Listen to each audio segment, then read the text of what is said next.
Sou o Dr. Bruno Machado, sou médico pela USP e vim hoje falar sobre o cortisol, o famoso hormônio do estresse, muito ligado às crises de ansiedade e aos quadros de depressão. Vamos hoje explicar como esse hormônio é secretado e qual é a importância de medir esse hormônio no sangue. Por exemplo, para diagnosticar a ansiedade, será que serve? Será que é uma opção para acompanhar o tratamento da depressão? Será que os antidepressivos, os remédios, baixam o nível do cortisol? Como que é feito esse manejo no consultório idealmente? E, claro, quais são as circunstâncias que a gente tem que diferenciar de ansiedade, de depressão, que podem também levar a aumento do cortisol e podem significar até quadros um pouco mais graves, como veremos hoje. Esse é meu canal em que faço vídeos educativos sobre saúde mental, medicina, psiquiatria. Hoje o assunto é muito interessante, é o cortisol, é um assunto que vai envolver a fisiologia do nosso organismo. A gente precisa conhecer como o nosso corpo funciona para entender as reações de ansiedade e, claro, quando fazer exames também. Muita gente faz exame errado e fica depois apavorado, apavorada. Tem gente que não entende um resultado quando ele vem normal e tudo isso será explicado hoje deste hormônio que é importante nos quadros de ansiedade. Ele está relacionado ao medo, às reações de luta e fuga quando a gente está muito estressado. A sua secreção contínua altera o nosso sistema nervoso, até mesmo modifica alguns neurônios, pode levar a gente a ter depressão e a cronificar quadros de ansiedade, quadros de traumas, por exemplo, podem ser cronificados por este hormônio e a gente vai ensinar como faz para ajustar esse processo ainda hoje. Para entendermos como funciona a regulação desse hormônio, temos que olhar para o nosso organismo, entender como funcionam os nossos órgãos. E é muito simples da gente entender. Tudo começa com o nosso cérebro, com o nosso sistema nervoso, captando informações acerca do que está na circulação sanguínea e do que nós precisamos, por exemplo, para enfrentar um problema. Com essas informações, o hipotálamo, que é uma região na base do cérebro, manda a hipófise começar a produzir um hormônio que vai estimular a suprarrenal. Ou seja, o hipotálamo libera um hormônio que é chamado de liberador de corticotrofina. Esse hormônio é um sinal para essa glândula da base do cérebro produzir o hormônio chamado ACTH, que estimula a suprarrenal a produção de cortisol. Ah, isso é ruim, então isso é por causa do estresse e isso causa depressão? Não, isso é indispensável para a nossa saúde, né? O cortisol, ele é um anti-inflamatório natural, ele tem uma importância na produção de glicose, ele é muito importante para regular a pressão arterial, a imunidade, ele é um hormônio indispensável para o nosso bem-estar, para a nossa saúde, para a nossa imunidade, tanto que a insuficiência dessa glândula suprarrenal, que fica logo acima do rim, né? A glândula chama-se suprarrenal, também chamada adrenal, ela fica acima do rim. A insuficiência dessa glândula, ou seja, quando ela não trabalha direito, é muito perigosa, é o que se chama síndrome de Addison, quando existe a possibilidade de choque por uma baixa do cortisol. Vamos falar um pouquinho à frente. Também a ocorrência de um tumor, por exemplo, nessa glândula, de alterações nessa glândula, pode levar a uma secreção aumentada do cortisol, que é o que a gente chama de síndrome de Cushing. É uma síndrome que pode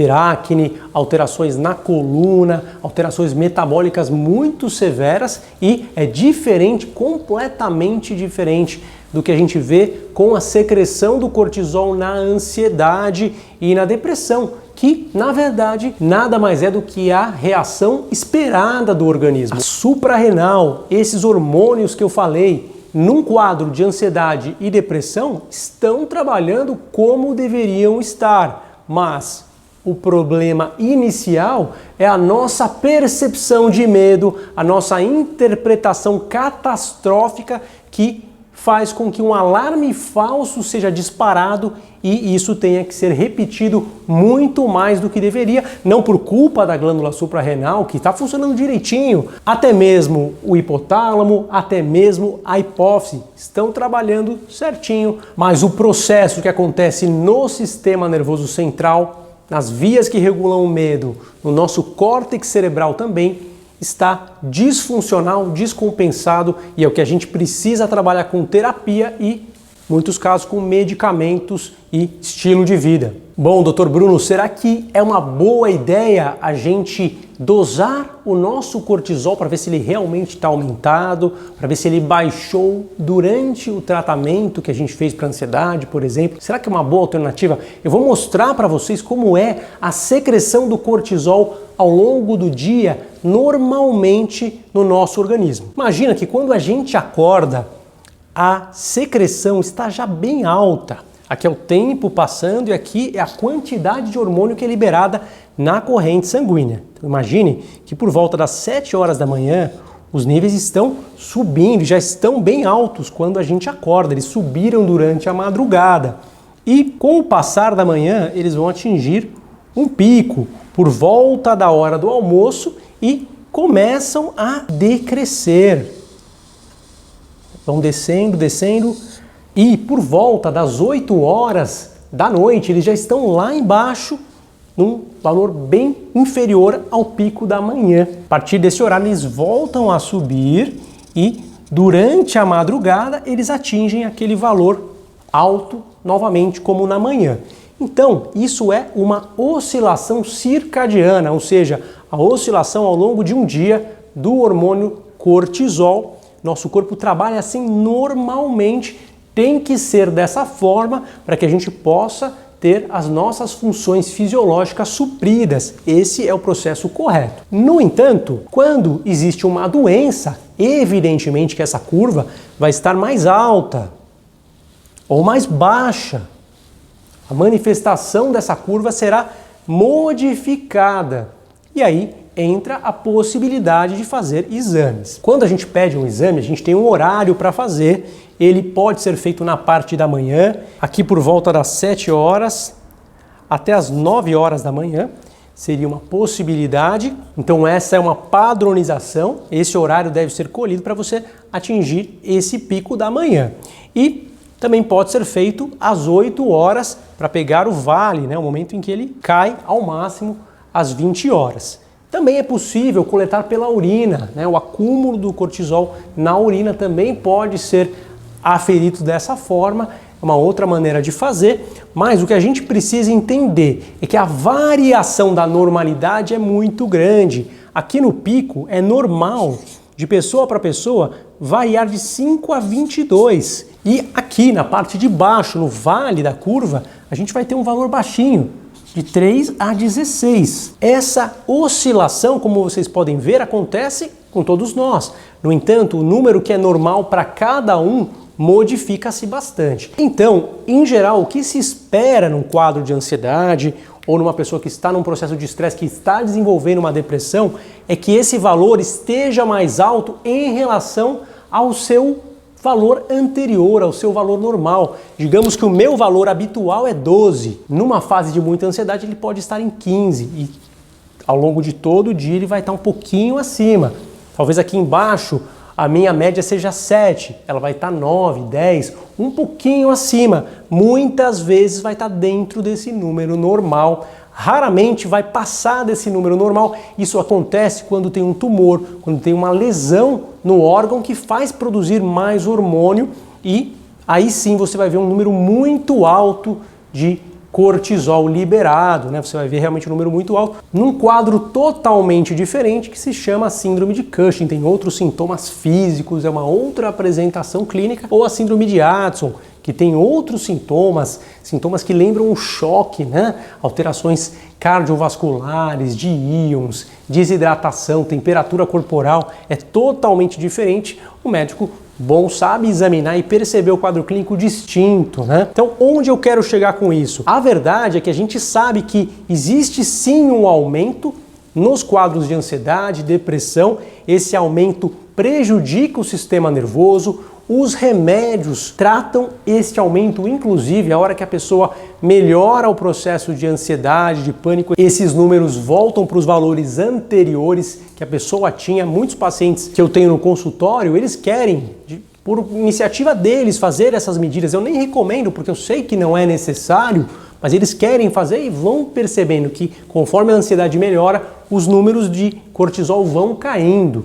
É o que a gente já espera e já sabe pelo quadro clínico, mas se a pessoa quiser fazer o exame, ela até pode fazer esse exame e perceber que o cortisol caiu. Não é uma grande vantagem, é um exame que não traz uma informação nova, até porque se a pessoa continuar ansiosa, estressada, não estiver bem e o cortisol cair, o problema persiste. Aí no caso foi apenas um evento laboratorial, talvez a pessoa tenha pegado um pouquinho antes nessa curva, um pouquinho depois, e isso traz variações, o exame não é 100% preciso, dá para ver, de acordo com essa curva, a gente não vai conseguir sempre atingir o mesmo horário e o próprio corpo também não é uma máquina que faz tudo sempre igual, né? Às vezes um fuso horário, um horário que você dormiu diferente, já modifica essa oscilação. Então, a verdade é que não compensa fazer esse exame do cortisol, embora alguns profissionais peçam.